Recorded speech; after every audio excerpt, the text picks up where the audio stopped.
Alright, I'm going to read Acts today. 24, Acts 24. And she goes. And after 5 days, Ananias, the high priest, descended with the elders, and with a certain orator named Tertullus, who informed the governor against Paul.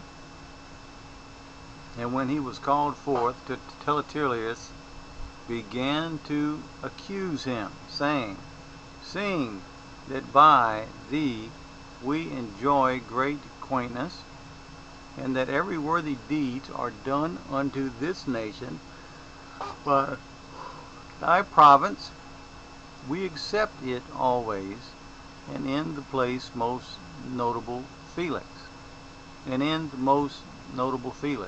with all thankfulness, notwithstanding that I be not further tedious unto thee, I pray thee that thou wouldest hear us of thy clemency a few words. And we have found this man a pestilent fellow, and a mover of seduction among all Jews. A pestilent fellow and a mover of seduction. Alright, it could be sedition. A mover of sedition among all the Jews throughout the world, and a ringleader of the sect of the Nazarenes, who also hath gone about to profane the temple, whom we took and would have judged according to our law. But Chief Captain Lysias came upon us with a great violence, took him away out of our hands, and commanded his accusers to come unto thee, by examining of whom thyself mayest take knowledge of all these things wherewith we accuse him. And the Jews also ascended, saying that these things were so.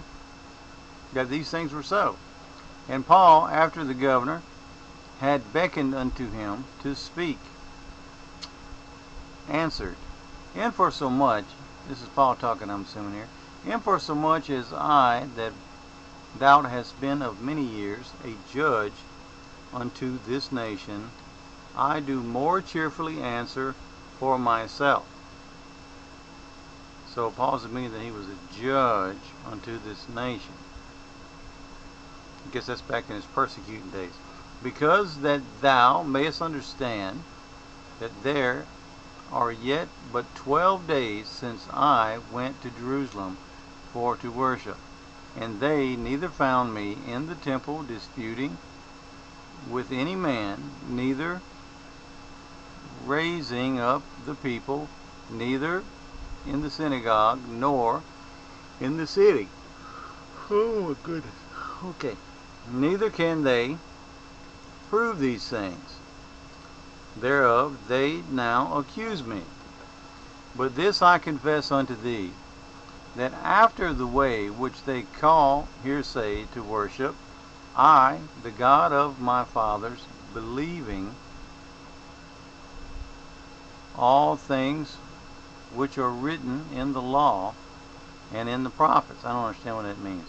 But this I confess unto thee, that after the way which they call hearsay, so worship I, the God of my fathers.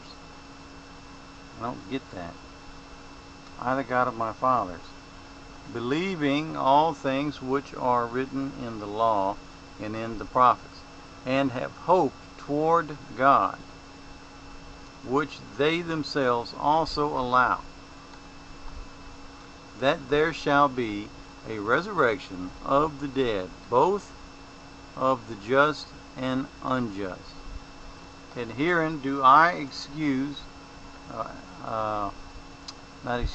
exercise myself to always have a consensus void of offense toward God and toward man.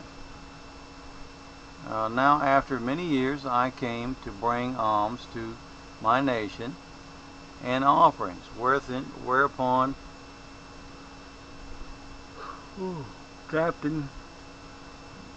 captain Jews from Assyria found me purified in the temple, neither with multitude nor with tumult, who ought to have been here before thee, the object, if they had aught against me.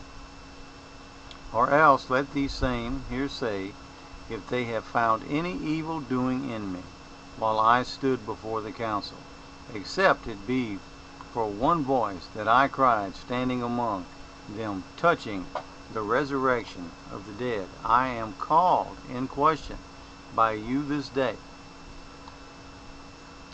And when Felix heard these things, having more perfect knowledge of that way, he deferred them, and said, when Lastus the chief captain shall come down, I will know the uttermost of your matter. And he commanded a centurion to keep Paul, and to let him have liberty, and that he should forbid none of his acquaintances to minister, or she should be known to a minister, or come unto him. And after certain days, when Felix came with his wife Drusilla, which was a Jewess, he sent for Paul, and heard him concerning the faith in Christ.